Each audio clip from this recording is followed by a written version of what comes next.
Good evening. My name is Eric Walker, and it's my pleasure to welcome you to the penultimate webcast commemorating the history of the battleship cruiser HMS Hood, its crews, and the memories of people intimately associated with the mighty Hood. This commemoration has been organised by the group Another Orkney Production as part of their annual Celebrating Scapa Flow event. And Orkney International Science Festival is proud to be able to assist with the live webcasting of the online programme over this weekend. Without further ado, I'd like to briefly introduce this evening's speaker to you, Commander David Hobbs.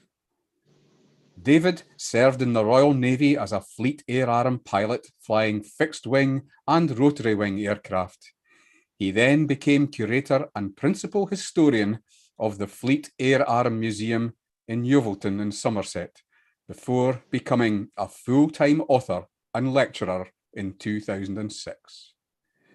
David lectures and broadcasts on naval subjects worldwide and has written many books on naval aviation. I was privileged at last year's online aviation festival to be David's speaker host, and I'm genuinely, eagerly anticipating this talk by him. Today, David's going to tell us about the role Orkney played in the control of movement of ships in Scapa Flow during wartime, the departure and subsequent loss of HMS Hood, and the hunt for the Bismarck following HMS Hood's demise. If you have any questions or comments for David, please enter them in YouTube's live chat throughout the presentation and also during the discussion session. Anyway, enough from me. Here's your speaker for this evening, Commander David Hobbs. How on earth do I follow an introduction like that? Good evening, everybody. I'm going to talk to you about the last days, hours, and seconds of HMS Hood. This is a photograph taken of her in Scapa Flow late in 1940. She's the flagship of the battle cruiser squadron of the Home Fleet. And to the left in the picture, you can see the other two battle cruisers in the squadron at the time, Repulse and Renown. The picture was taken from HMS Rodney, a battleship, obviously between two of her gun barrels. The principal role of the Home Fleet at the time was to prevent German heavy ships breaking out into the Atlantic and attacking Allied convoys. Scharnhorst and Gneisenau had broken into the Atlantic earlier in 1941 and sunk thousands of tons of Allied shipping. They'd been damaged, however, and gone into Brest and the Atlantic coast of France. The Admiralty was aware by 1941 that the new German battleship Bismarck was approaching completion and was working up in the Baltic. If she broke out into the Atlantic, she was more powerful than any British warship she was likely to encounter, and she could have been disastrous. The Germans planned a series of attacks on shipping, and in mid-May, they came up with Operation Rheinübung, Rhine exercise, in which Bismarck was to break into the Atlantic with her consort, the heavy cruiser Prinz Eugen, through the Denmark Strait and head south to attack any convoys she found. By then, the Admiralty was providing battleship escorts for some convoys in order to try and deter the Germans, but the fear was that Bismarck was so powerful she could overwhelm the R-class battleships that were with the convoys. Bismarck sailed from Gdynia in Poland on the 18th of May with her consort and headed towards the Kattegat.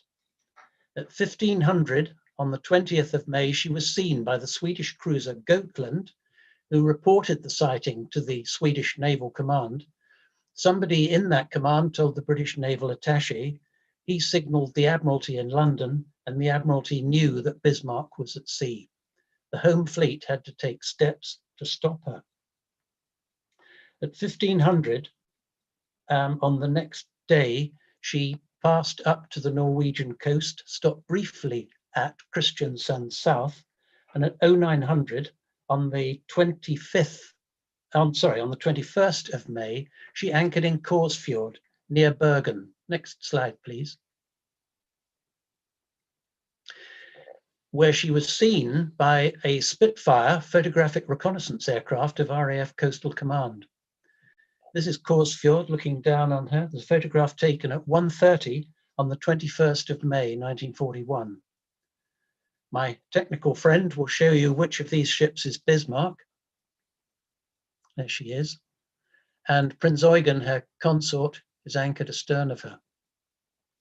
Admiral Tovey, the commander-in-chief of the Home Fleet, was surprised the Germans had gone into Bergen because it was the Norwegian port that was most easily examined by the British and photographed. They'd rather given away the fact that they were at sea. Had they stood on up the Norwegian coast to a northern port, such as Trondheim or Narvik, to refuel, RAF reconnaissance couldn't have located them, couldn't have found them, and the Home Fleet might not have known they were at sea. Because she was there, it was obvious that she was probably trying to break out into the Atlantic. And the commander-in-chief took several steps.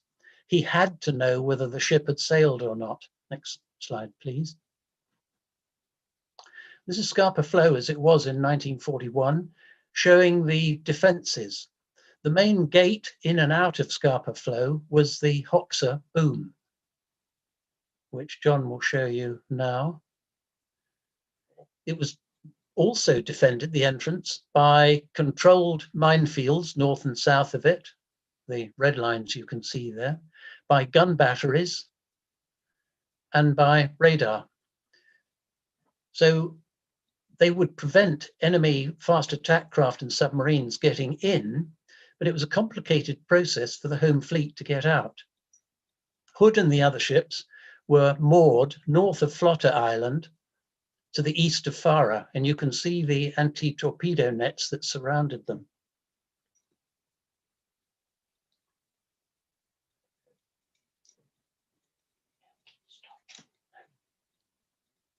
So next slide, please.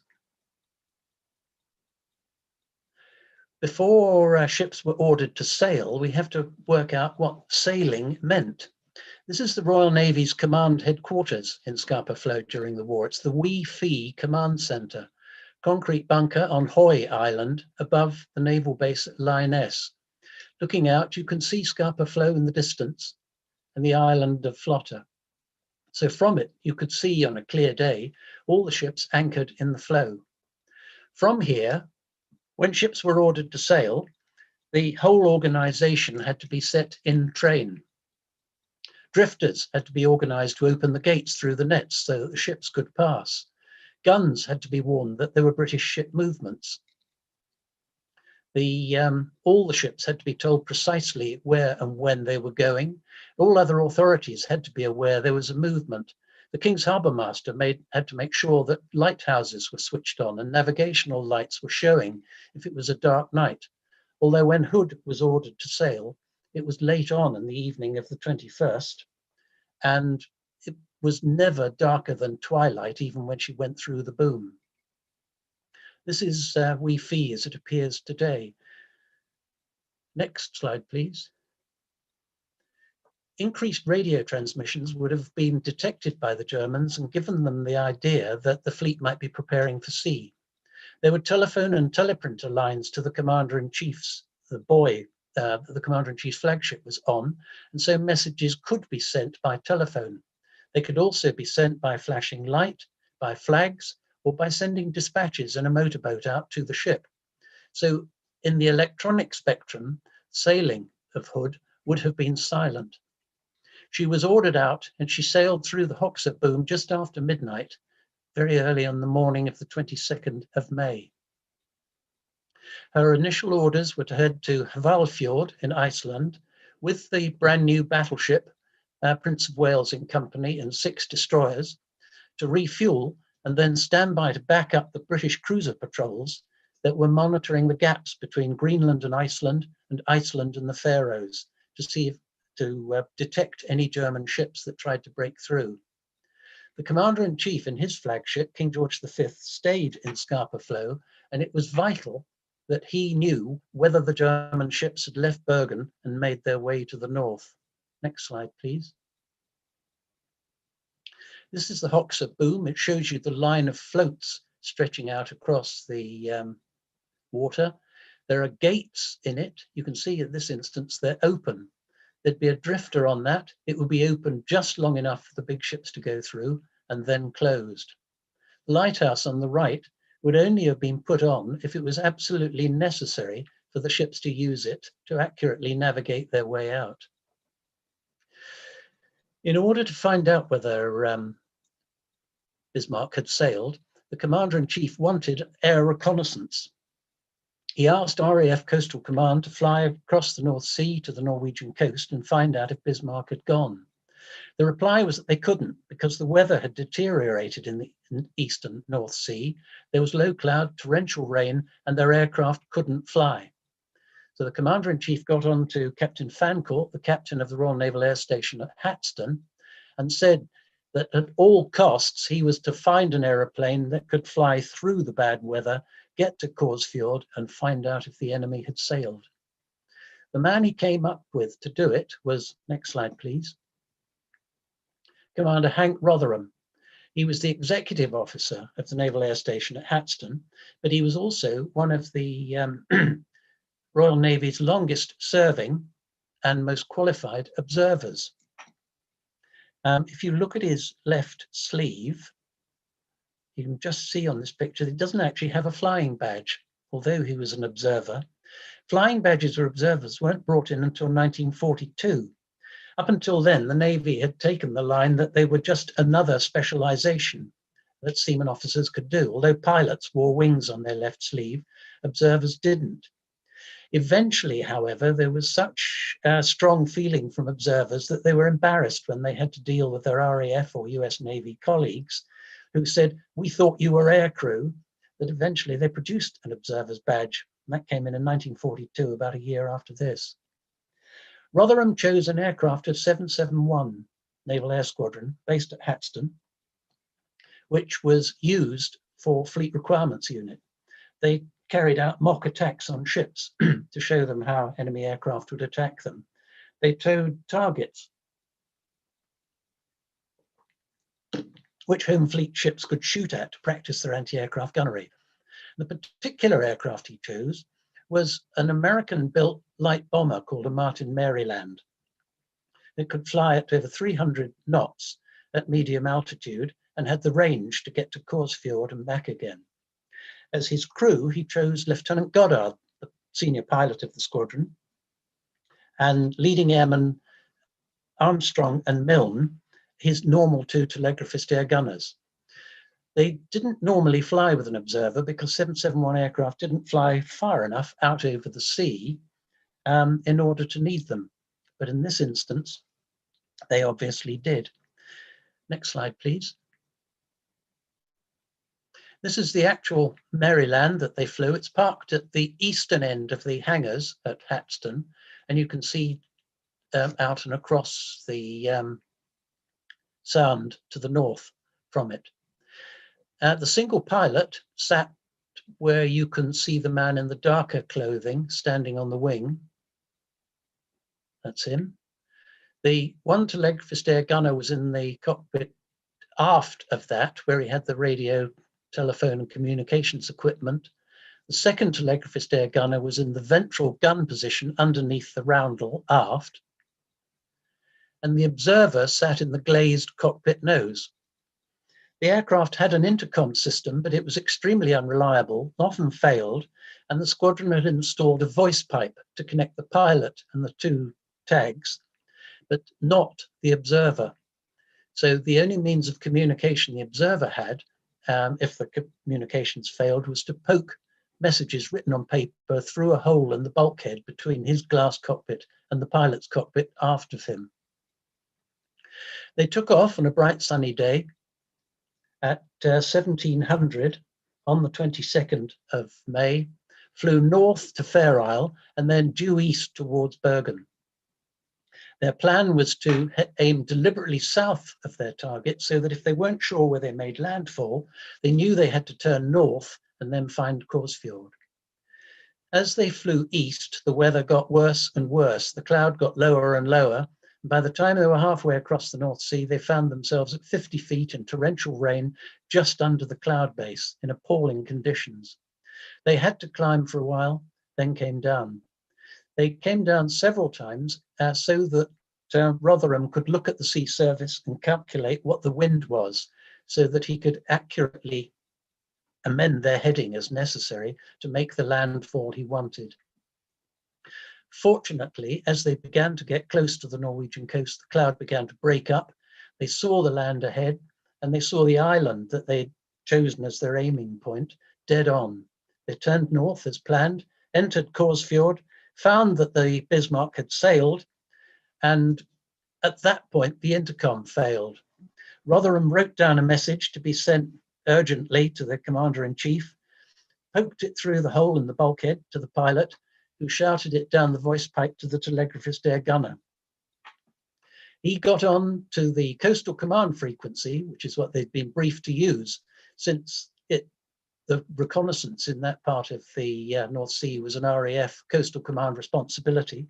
But because the weather was bad, the frequency wasn't being manned. There was nobody in. He tried 3 times to send the message, couldn't. So in the end, Armstrong used his own initiative, retuned to the frequency used by 771 Squadron's target towing aircraft, and came up with the telegraphist message for clear this frequency emergency message. That's Q in Morse, repeated 3 times, dash, dash, dash, dash, dash, dash, dash, dash, dash. It's the wireless equivalent of shut up, this message is urgent. He then came up in plain language and said, Bismarck has sailed, tell the commander-in-chief. The message got to the commander-in-chief, who ordered his ships to prepare for sea. Rotherham and his crew flew on to Shetland, where they landed. They went there because Captain Fancourt had gone there with a squadron of albacores armed with torpedoes, and he'd been hoping that if Bismarck was still in Korsfjord, he could attack it. But obviously, since she'd sailed, they knew that she was out at sea in the bad weather, and they couldn't. Next slide, please. Hood was already at sea, heading towards Iceland, but immediately the commander-in-chief, Admiral Tovim, sent him a message saying, don't go to Hvalfjord anymore, continue heading to back up the cruisers Suffolk and Norfolk, the first cruiser squadron in the Denmark Strait. If my technical friend can show them, that's them. The German Admiral had decided by then, Admiral Lutyens, that he was going to break into the Atlantic through the Denmark Strait. His weather forecasters had told him that the weather there would be bad, with extensive fog and rain. The gap he had to go through, though, was quite narrow. You can see where the writing says Denmark Strait. There was an ice shelf that came out from Greenland quite well into the strait, and the British had laid a minefield off the northwest coast of Iceland. However, when Bismarck got there, they found that the ice field and the area some miles to the east of it were actually clear. The mist was only on the eastern side of the strait. Hood continued on through the 23rd, as you can see on this diagram. Next slide, please. She'd had a refit in Rosyth that ended in March 1941, and the big addition that she'd had during that refit was gunnery radar, which John will show you right at the top of the director. Up a bit, up a bit. Right at the top of the mast, if you can see it. It's a long, thin aerial. It was brand new technology. Not very many ships were fitted with radar in the fleet yet, but it gave her the capability to range more accurately than the visual rangefinder you can see on the director tower lower down, which had a 30-foot visual, that's it, visual rangefinder. This photograph was taken just after she came out of refit, and you can see that she's no longer the smart ship that we saw early today visiting Australia and traveling around the world. The paintwork's quite shabby. She has tompions in the two guns in B turret, but the guns in A turret are open, which means they're likely to get seawater and rust in them. The hose pipes on the forecastle are connected to hydrants, but not rolled up. The deck is dirty, and she looks as if she's had a thoroughly hard war, which in fact she had, with a lot of hard steaming. Next slide, please. This is the situation on the 23rd of May. The Commander-in-Chief in King George V has sailed and is heading just north of west. He would have had to go through the similar procedure coming out of Scapa Flow that Hood and her consorts have done. If you look around the Atlantic, you'll see that there are quite a few convoys out there. The little circles with arrows on them, there's one, that's convoy OB324. If you look further to the south, to the northwest of Ireland, you can see there's the battleship Rodney, which is at sea protecting the convoys to the south of it. So you can see how the capital ships in the Home Fleet were dispersed across the Atlantic, trying to protect convoys against just the sort of raid that the Germans were mounting. The two cruisers detected the German force as it came by. Just going to check one of my...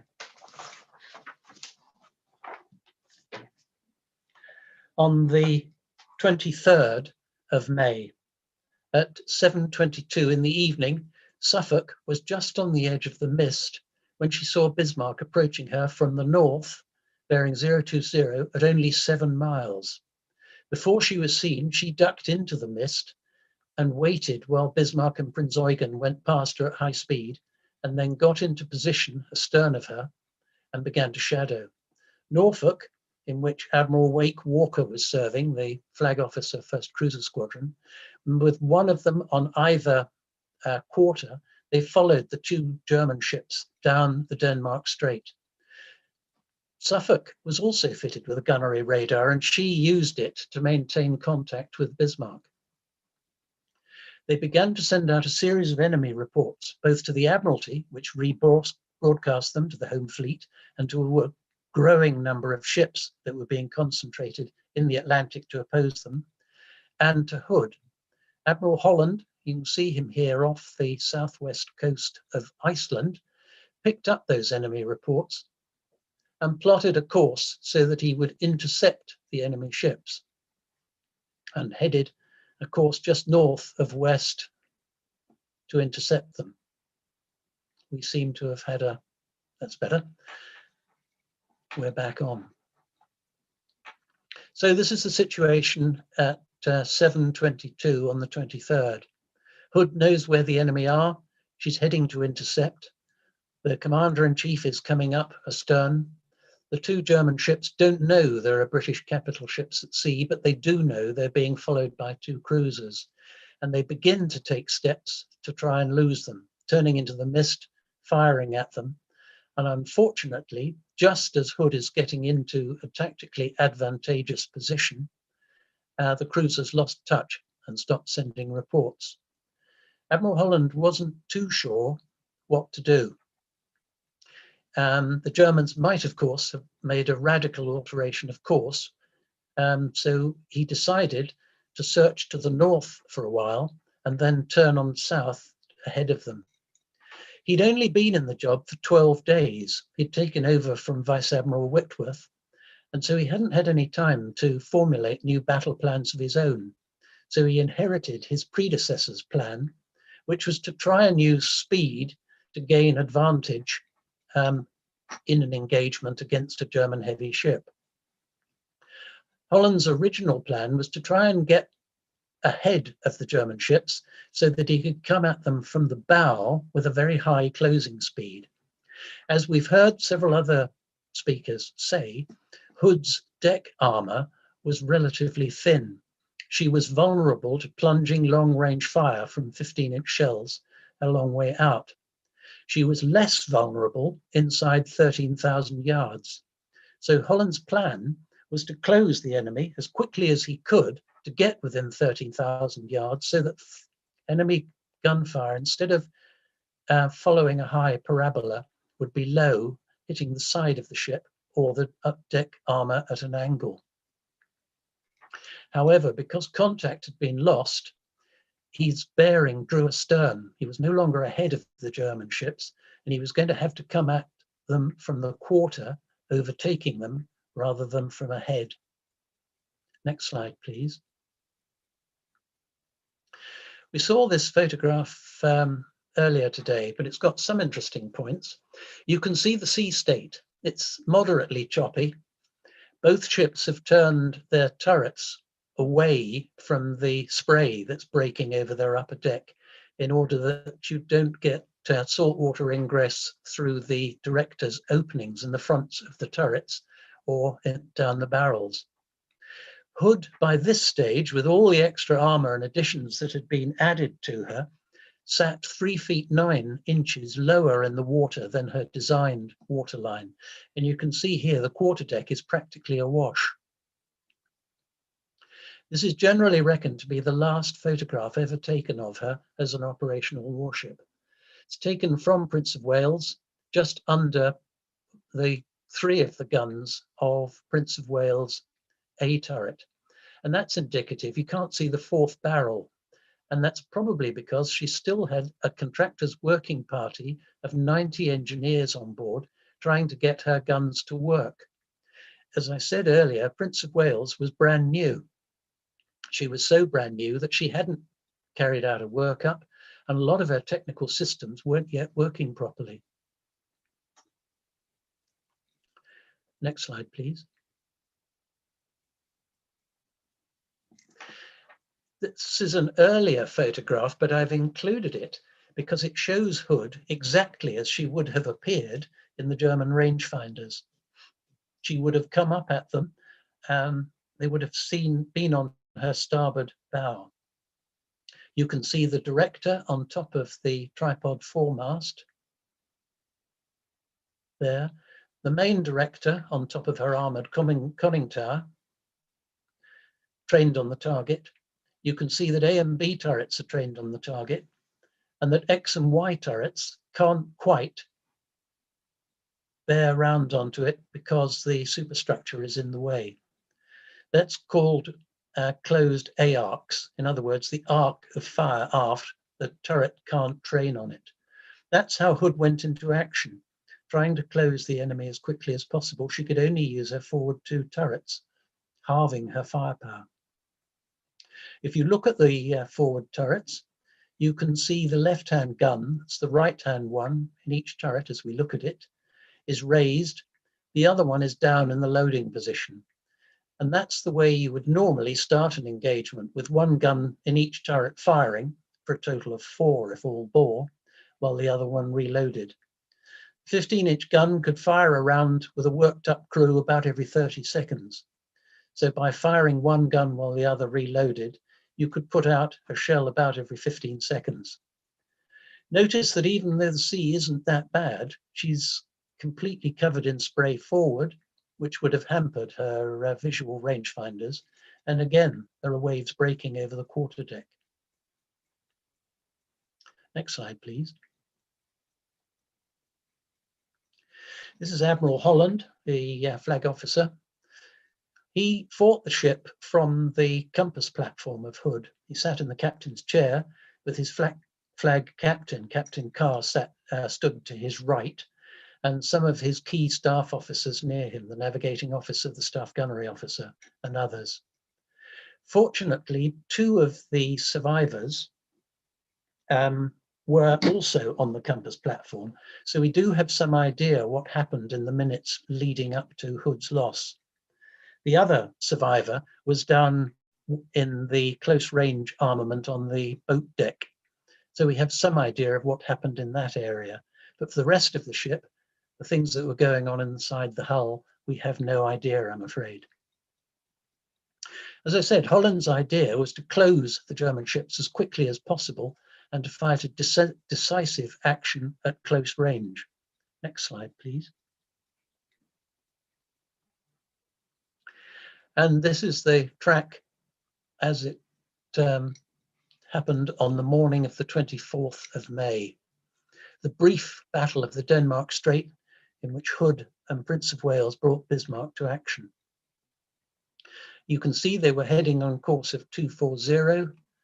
Holland had said that his intention was for the two British cruisers to close with and attack Prinz Eugen, leaving their battleship to his two ships. In fact, he never sent a signal. He maintained radio silence until the end. So Admiral Wake Walker didn't even know that Hood and Prince of Wales were there until about 5 o'clock in the morning, when he intercepted a signal from one of the destroyers. 4 of the destroyers had been sent north to look for Bismarck, and Holland never told them to reclose his force, and 2 others had been sent to refuel in Iceland. He turned towards the German ships at about 5:30 to close them as quickly as possible. Both of them were seen at a range of about 17 miles. Shortly after 5:30, the guns were trained on them, battle ensigns were hoisted.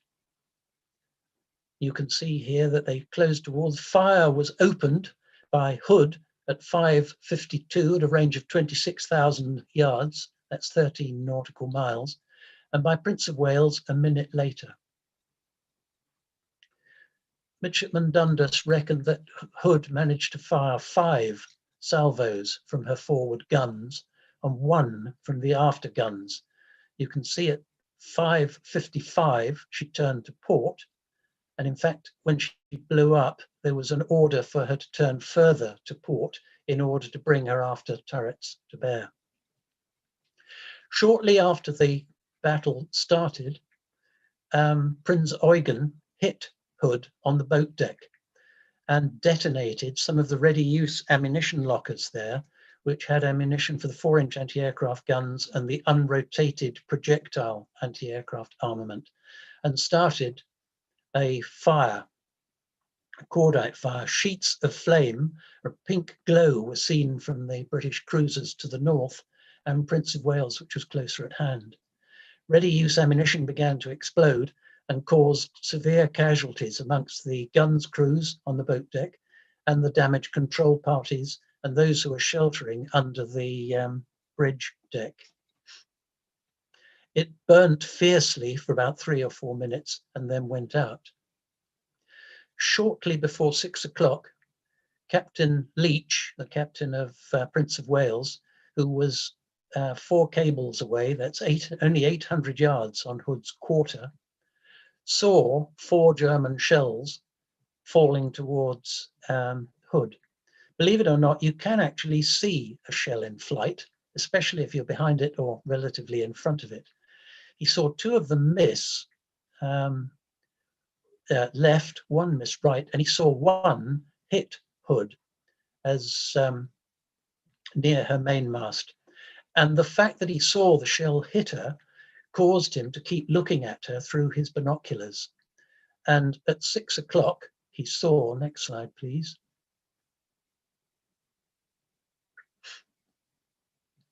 an explosion in Hood. This is a photograph taken from the German ship Prinz Eugen.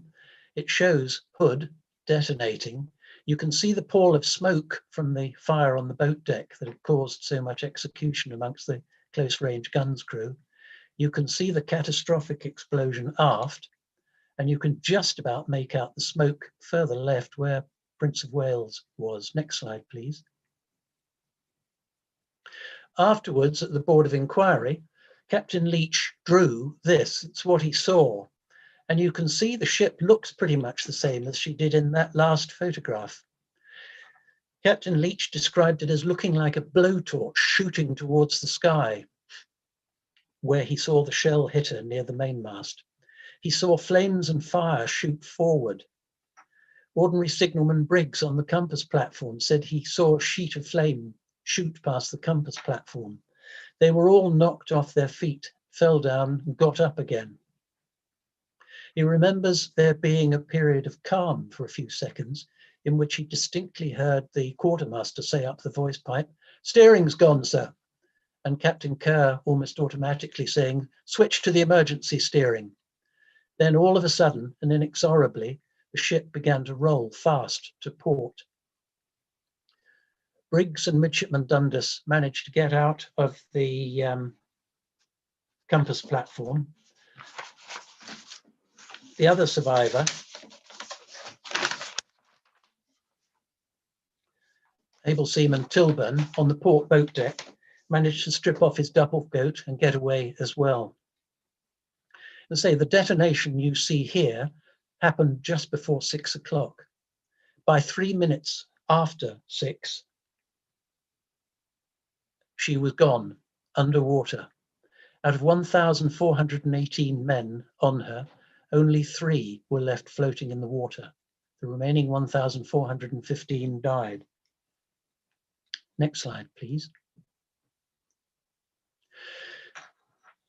A ship in action doesn't just consist of men on the upper deck doing things. The entire hull is full of people, all of whom have specific tasks which would have absorbed their full attention, all of whom were working flat out in order to fight their ship to the best of their ability.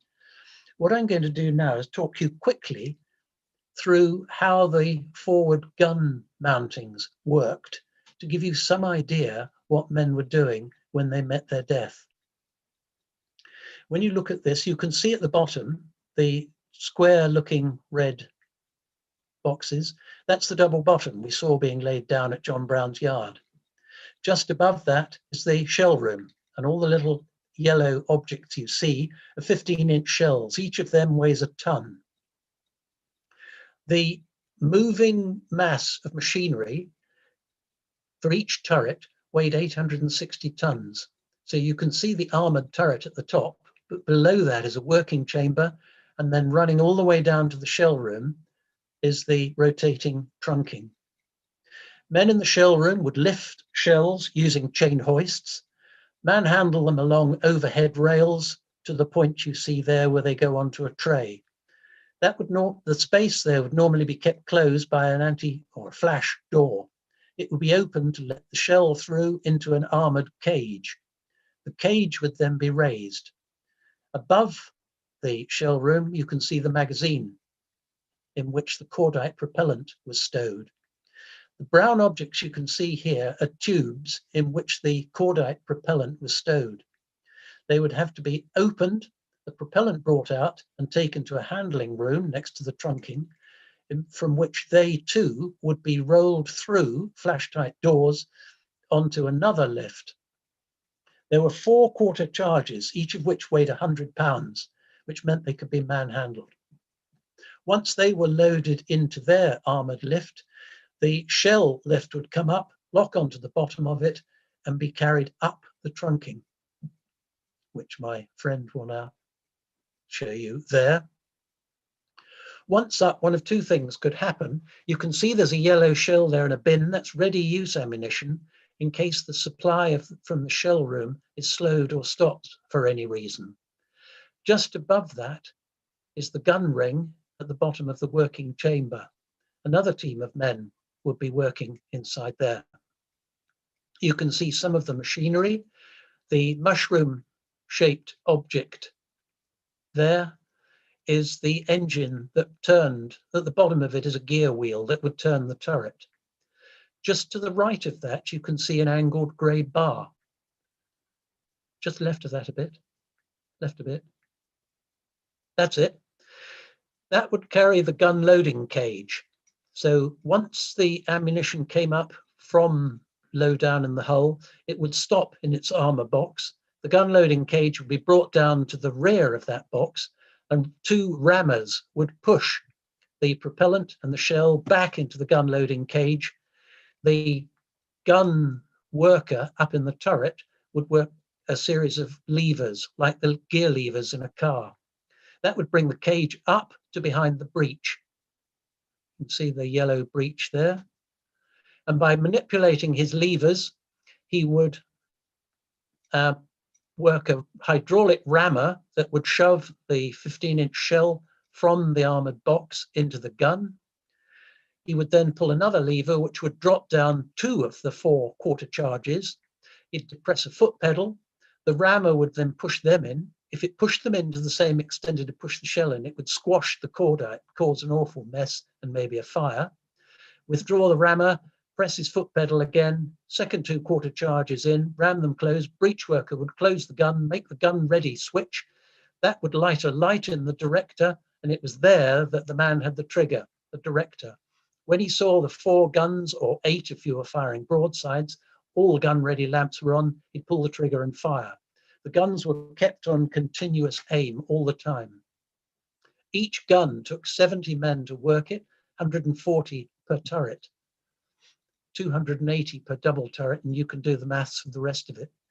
Add to the rest of that the men firing the boiler rooms, the turbine rooms, the machinery and everything else, and you have got over 1,000 men working away.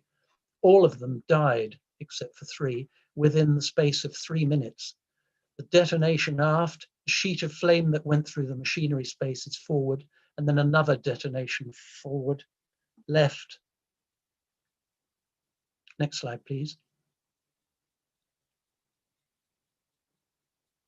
The pall of smoke you see here on the right, which is at 6:03.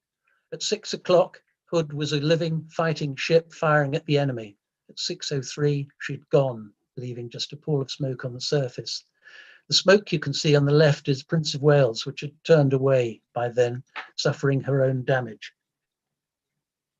From then on, ships closed from all over the Atlantic, including Force H from Gibraltar, to close in on Bismarck, which had been damaged by Prince of Wales shell fire. She was leaking fuel. One of her boiler rooms was flooded. She couldn't go on with her foray into the Atlantic, so she headed for a French Atlantic port. And history relates that she was damaged by Swordfish aircraft from Ark Royal, which jammed her rudders and stopped her steering. Stopped in the water, she was then attacked by British destroyers, by King George V and Rodney, which came up with her and beat her into a blazing wreck, and then by the cruiser Dorsetshire, which put a torpedo into her. And Bismarck too sank in the Atlantic. So very briefly, ladies and gentlemen, that's what happened to Hood after she left Orkney on the twilight of the morning of the 22nd of May. I hope that proved of interest to you, and I hope it wasn't too swift a rush through it. I'm happy to take any questions.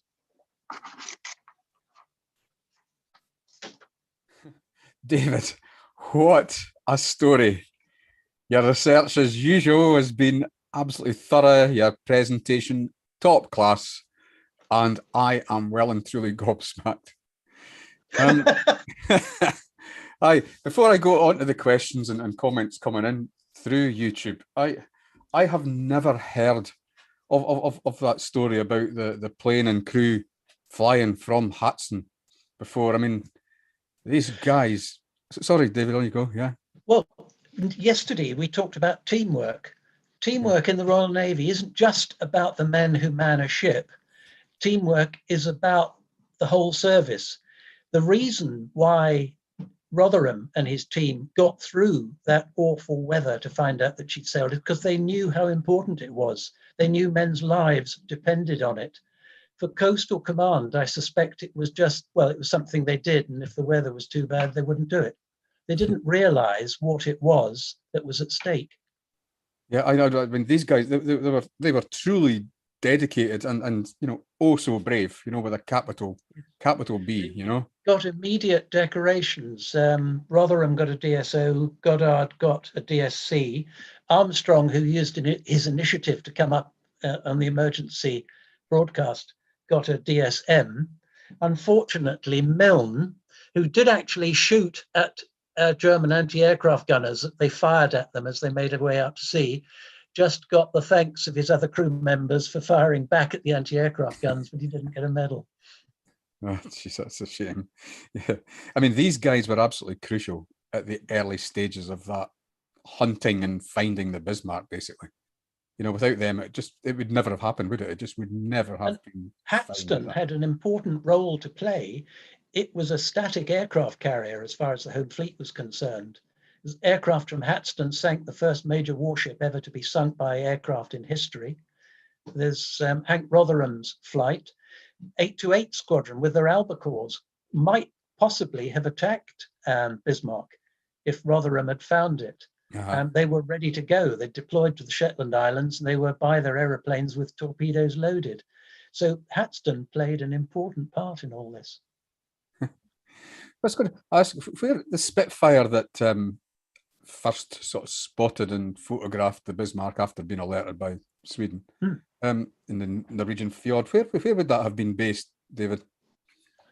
I think at Wick, which was quite a major RAF airfield at the time. Spitfires, photographic reconnaissance Spitfires had a lot greater range than their fighter brethren. They had extra fuel tanks. The guns were taken out. They just flew with the camera. Yeah, I'm thinking when I spent my time in Islay, I think there was Hurricanes based at Glenegadale over there. But they were obviously doing the same kind of role, I would have thought. When the Bismarck and Prince Eugen were being pursued by the British ships, could the German ships detect the radar, you know, that was being used to track them? Guardedly, yes, they could. It wasn't a radar as we know it now, where you look at a screen and you see it going around and you see a plan position indicator.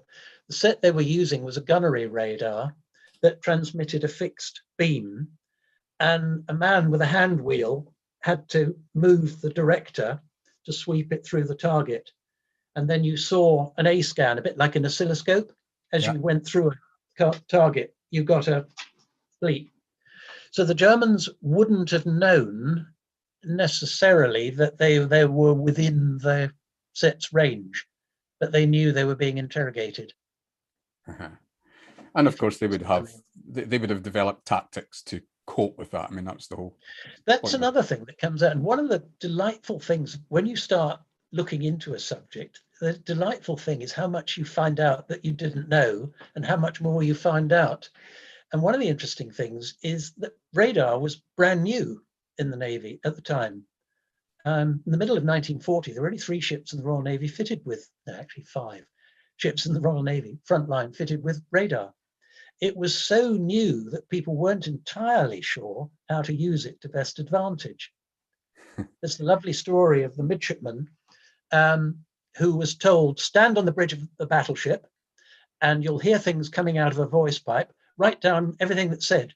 And he heard a chap shouting out, east at 40 miles, east at 38 miles, east at 36 miles. And he suddenly wrote it all down. And all of a sudden, somebody shouted out, there's an aeroplane 10 miles away to the east.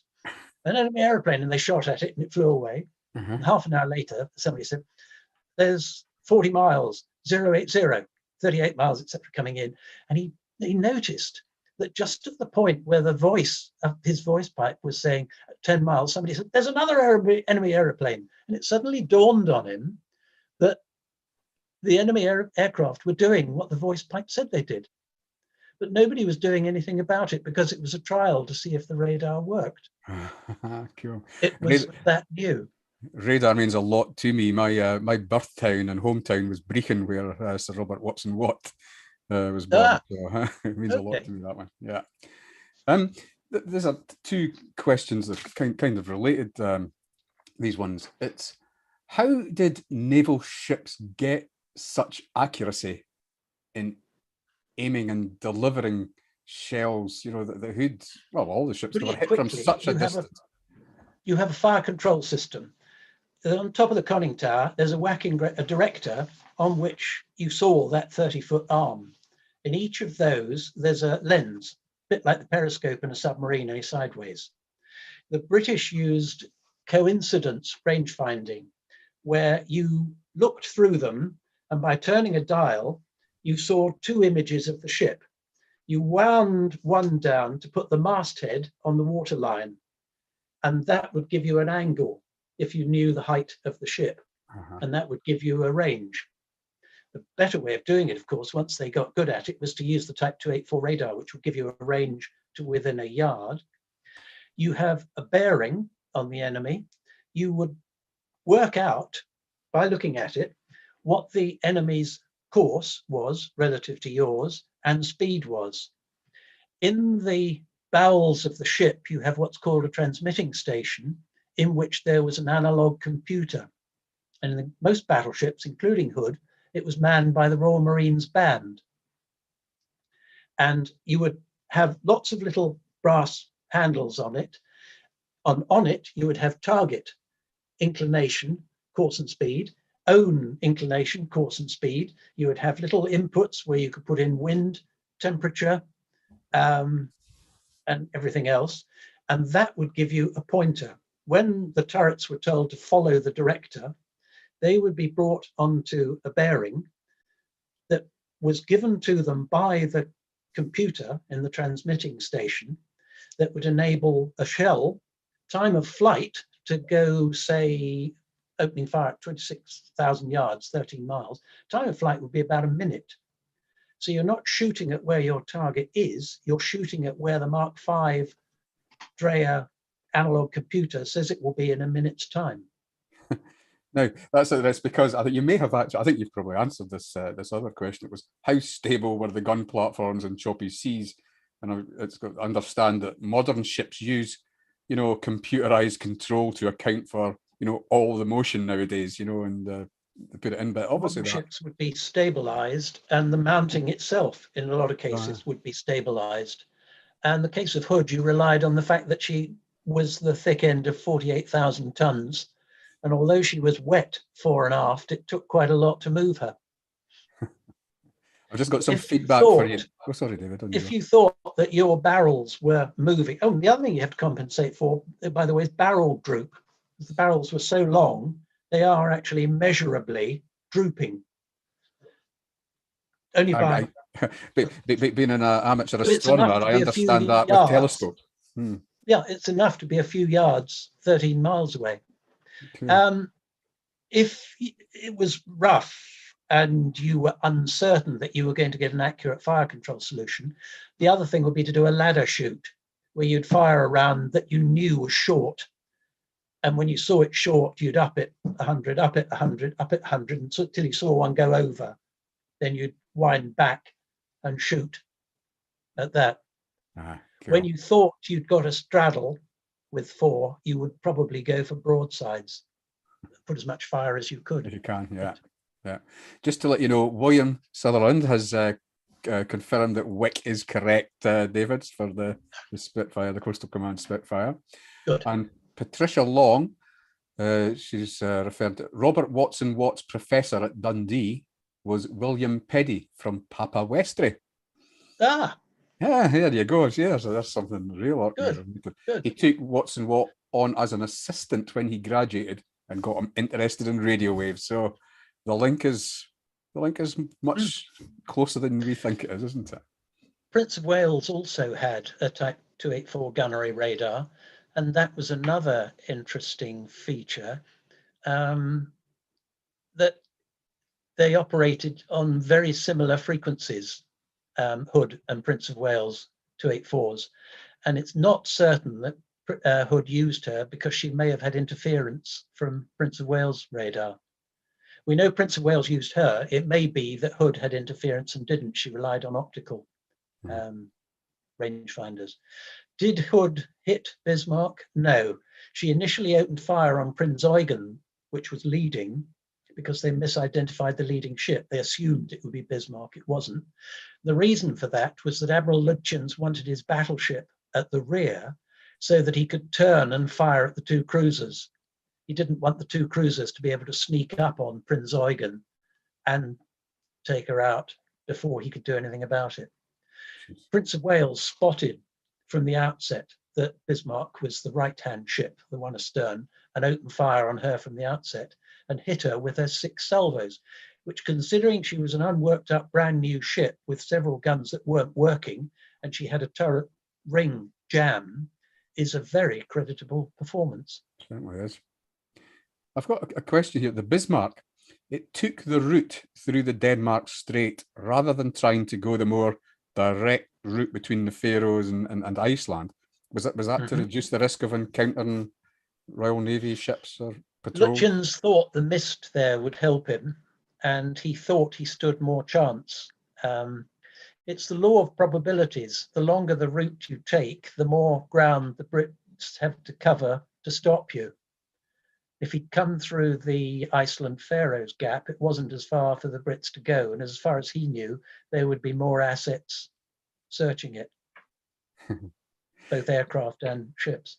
There were 2 other cruisers in the gap there, a third joining them, and other cruisers on patrol trying to stop German merchant ships getting back from the Atlantic, the 10th Cruiser Squadron.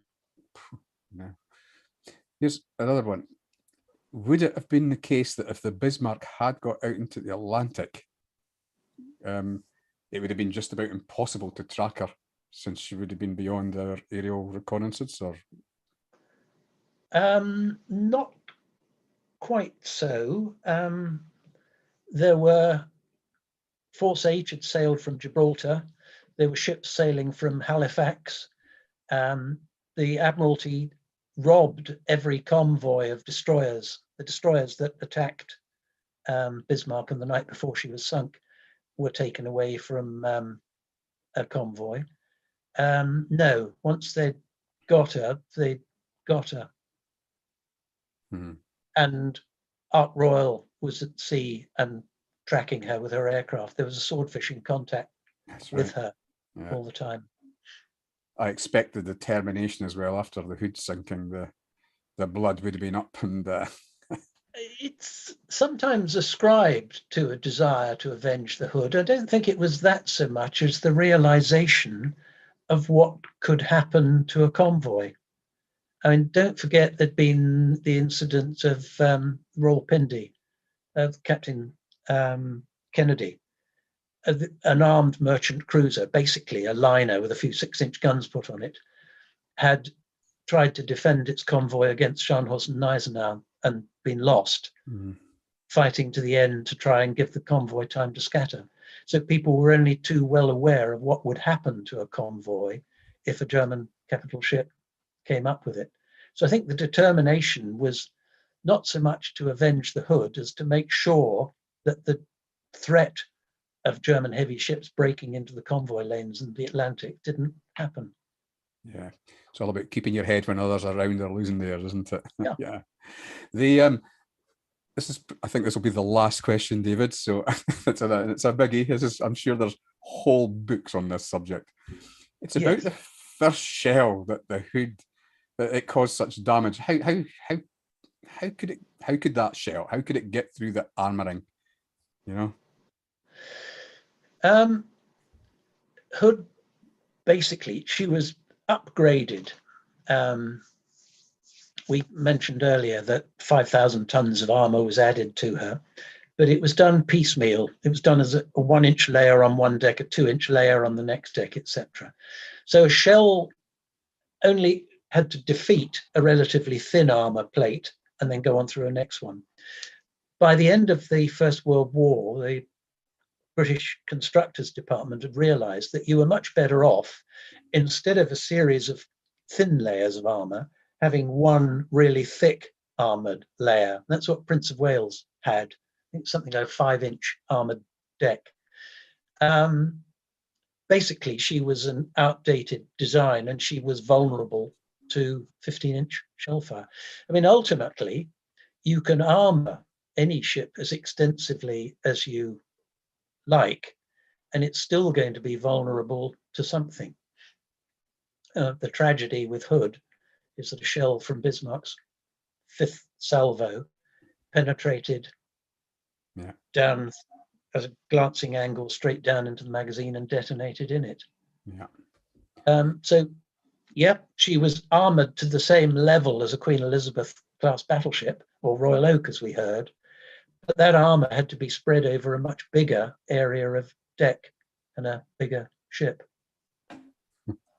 Well, David, I'm going to have to end it there. That has been a fascinating presentation and discussion, and gave us a very detailed insight into the role that Orkney itself played in the wartime control of ship movements and in the hunt, especially the early stages of the hunt for the German battleship Bismarck. Thanks so much to you, Commander David Hobbs, for giving us your time, your knowledge, and an excellent presentation on this fascinating series of events. Thank you. I thoroughly enjoyed it. You're very welcome. And can I thank everyone in the audience for participating tonight? Remembering the Hood closes this evening with the final event at 9 p.m, a discussion on the film Years Unseen, and it will be featuring its producer Rob White and a panel of naval experts and historians, all of whom you have met over the past 2 days. We are in for a very special treat. And so from all of us, good evening and goodbye for now. See you at 9.